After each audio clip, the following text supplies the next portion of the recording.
Assalamualaikum warahmatullahi wabarakatuh. Alhamdulillahirrabbilalamin. Wassalatu wassalamu ala asyrafil anbiya'i wal mursalin Sayyidina Muhammadin wa ala alihi wa sahbihi ajma'in. Rabbi syrah li sadri wa yassir li amri wahlul 'uqdatam min lisani yafqahu qawli, amma ba'du. Pada siang hari ini kita akan diskusi bersama dengan tema tentang poligami. Ini tema poligami, tema yang menarik karena banyak orang yang kemudian memperdebatkan, ada yang pro, ada yang kontra, ada yang melakukan, ada yang tidak. Nah, bagaimana sebenarnya hukum Islam melihat poligami ini? Kita lihat ayatnya, fankihu ma tobalakum minan nisa mathna wa thulatha wa ruba' fa in khiftum alla ta'dilu fawahidatan. Jadi nikahilah perempuan 2, 3 atau 4. Tapi kalau tidak mampu kalau tidak bisa adil maka fawahidatan 1. Jadi dari ayat itu kemudian para ulama berpendapat bahwa poligami itu pertama pendapatnya adalah boleh gitu. Boleh dengan batasan, yaitu batasannya adalah 4. Nah, jadi kalau lebih dari 4 itu tidak boleh. Jadi itu pendapat yang pertama. Jadi boleh tapi sampai hanya batasannya 4. Kemudian yang kedua, pendapat kedua berpendapat bahwa tidak boleh gitu. Karena apa? Karena hukum dasarnya seorang menikah itu adalah monogami. Dasarnya monogami. Ini ulama yang tidak memperbolehkan ya. Hukum dasar orang menikah itu adalah monogami. Karena itu ketika poligami itu adalah dalam konsep dia darurat, misalnya begitu. Nah, nanti kita akan lihat beberapa negara yang kemudian menyikapi poligami ini dalam undang-undangnya, begitu.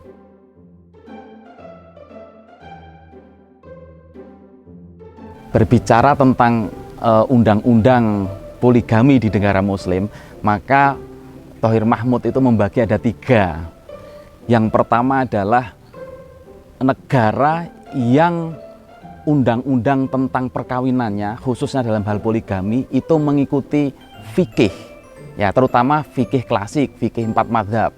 Yang mana kalau fikih 4 mazhab kan membolehkan. Jadi undang-undangnya itu membolehkan seorang untuk poligami dengan tanpa syarat ketat, ya, dalam tanda kutip ya, tanpa syarat ketat.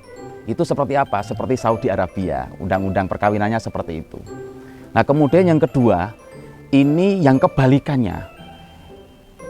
Kedua adalah negara yang undang-undang perkawinan khususnya poligami, tentang poligami itu malah melarang. Ya, kalau yang pertama tadi membolehkan dengan tanpa syarat ketat, yang kedua itu melarang. Jadi melarang. Ini mana? Ini negara Turki dan Tunisia. Jadi kalau di Turki dalam civil code-nya tahun 1926 itu jelas melarang poligami bagi warganya. Loh, kok dilarang padahal dalam fikih boleh gitu. Tapi ya nanti itu diskusi. Para ulama mereka di negara mereka merumuskan untuk melarang. Kemudian negara yang kedua adalah Tunisia. Tunisia itu juga melarang seorang untuk poligami. Jadi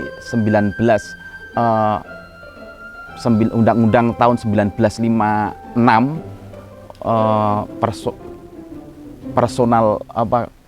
personal law of Tunisia itu melarang. Nah, kemudian pertanyaannya, loh, kok bisa dilarang padahal ini? Nah, itu kemudian dasarnya adalah kemaslahatan. Setelah para ulama di Turki, di Tunisia, kalau Turki mazhabnya sebagian besar adalah Hanafi, kemudian di Tunisia itu mayoritasnya adalah Maliki. Mereka bermusyawarah, beristihad ya dalam tanda kutip, mereka memutuskan bahwa karena banyak madorotnya orang berpoligami maka kemudian dilarang. Sehingga kalau di Tunisia itu kalau orang melakukan poligami itu dipenjara 1 tahun di undang-undang mereka. Penjara 1 tahun plus didenda 240.000 milim. Nah, ini jadi jangan sampai coba-coba poligami kalau di Tunisia.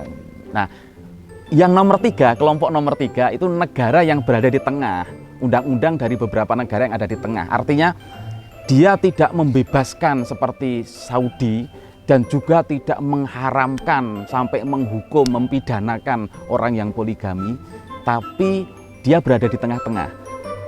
Poligami boleh tapi dengan syarat ketat. Nah, mana ini negara? Hampir sebagian besar negara muslim ada di posisi yang ketiga ini. Indonesia termasuk, syaratnya ketat. Poligami boleh, tapi syaratnya ketat gitu. Nah, misalnya ada kalau di PNS plus syaratnya ada tambahan atasan. Wow, itu sudah jelas nggak bisa. Kalau kok nggak bisa ya, tinggal istrinya nanti melobi atasannya, melobi istri atasannya, nggak boleh diizinkan, selesai gitu. Nah, itu sulit di Indonesia.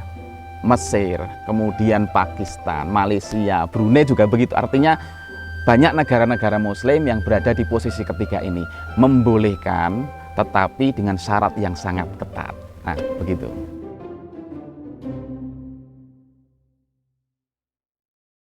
Ya, misalnya saya ditanya tentang poligami, bagaimana sikapnya? Jadi kita lihat misalnya begini, Rasulullah itu melakukan poligami, itu real dan nyata ya. Tapi kalau kita lihat sejarahnya, Rasulullah itu melakukan monogami dan poligami.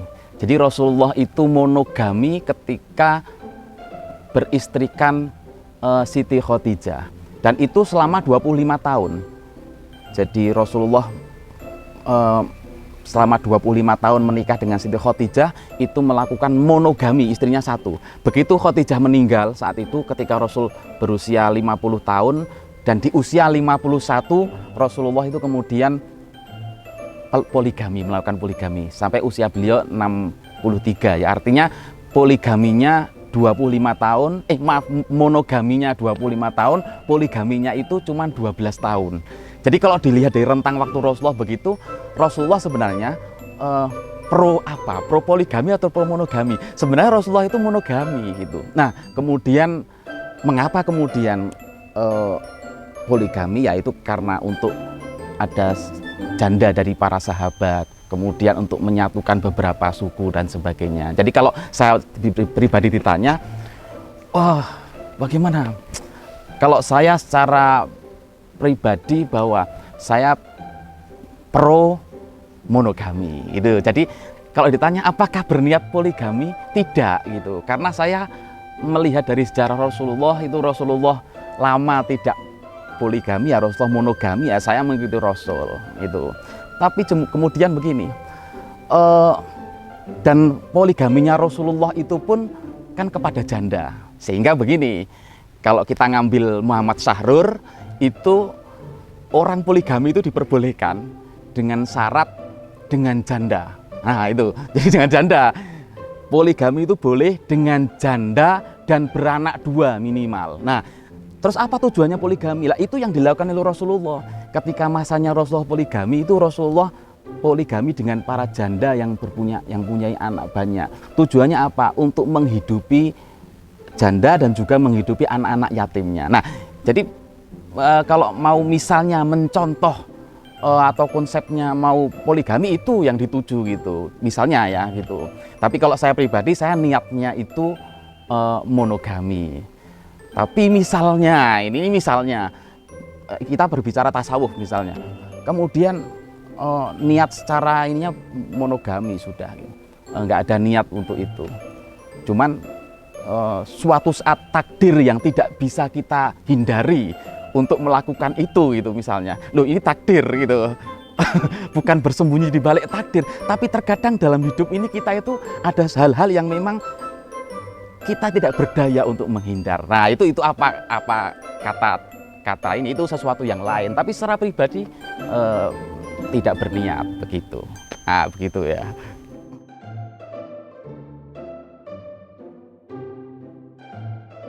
Ya,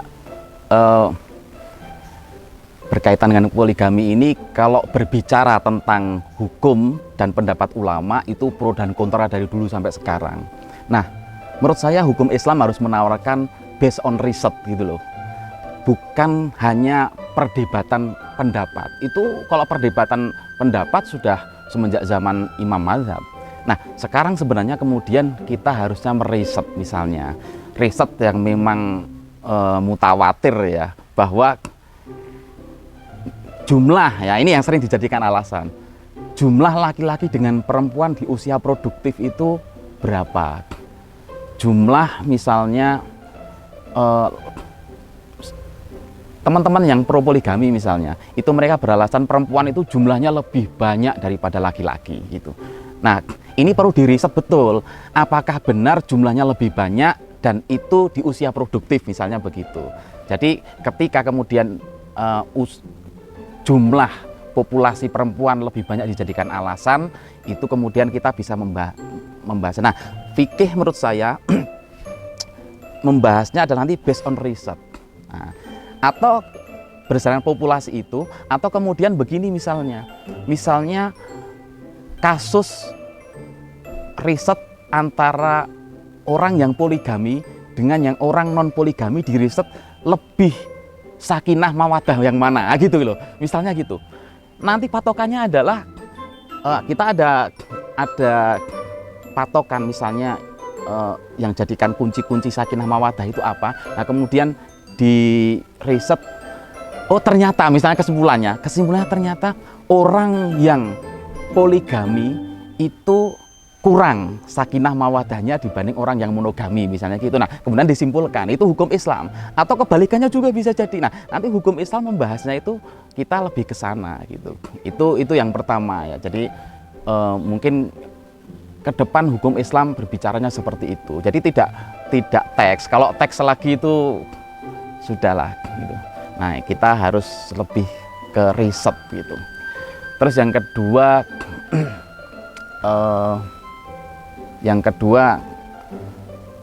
kalau saya sepakat dengan Muhammad Sahrur misalnya ya, sebenarnya tujuan orang poligami itu untuk anak yatimnya, itu menyelamatkan anak yatim. Nah, itu menjadi patokan. Misalnya bagi orang yang kemudian pro, ya tujuannya itu jadi untuk menyelamatkan anak-anak yatim. Lah Pak, kan nggak usah menikahi ibunya kan bisa menyelamatkan anak yatim ya, bisa juga gitu.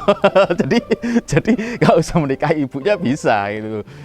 Cuman ada orang yang berpendapat dengan menikahi ibunya bisa tercover betul dunia akhiratnya gitu. Nah, itu dalil-dalil yang memang orang masing-masing pro dan kontra seperti itu ya. Itu yang terjadi seperti itu. Nah, teman-teman yang mau misalnya sepakat poligami, ya patokannya itu untuk menyelamatkan yang yatim. Kalau yang nggak mau poligami juga, Allah kan walantas tati'u anta'dilu bainan nisa'i walau harastum bihaq. Nah, itu kalian itu tidak akan bisa adil, padahal dasarnya perkawinan adalah adil. Sementara di ayat itu disebutkan kalian tidak akan mungkin berbuat adil di antara para wanita-wanita itu, meskipun kalian ingin adil. Nah, itu sehingga kemudian kalau nggak bisa adil, ya sudah nggak usah melakukan. Nah, itu jadi patokan kita. Jadi monggo siapa itu patokan kita. Jadi terserah nanti kemudian kembali ke masing-masing diri kita. Nah, kembali ke masing-masing diri kita. Terima kasih, mudah-mudahan bermanfaat. Akhirul kalam. Assalamualaikum warahmatullahi wabarakatuh.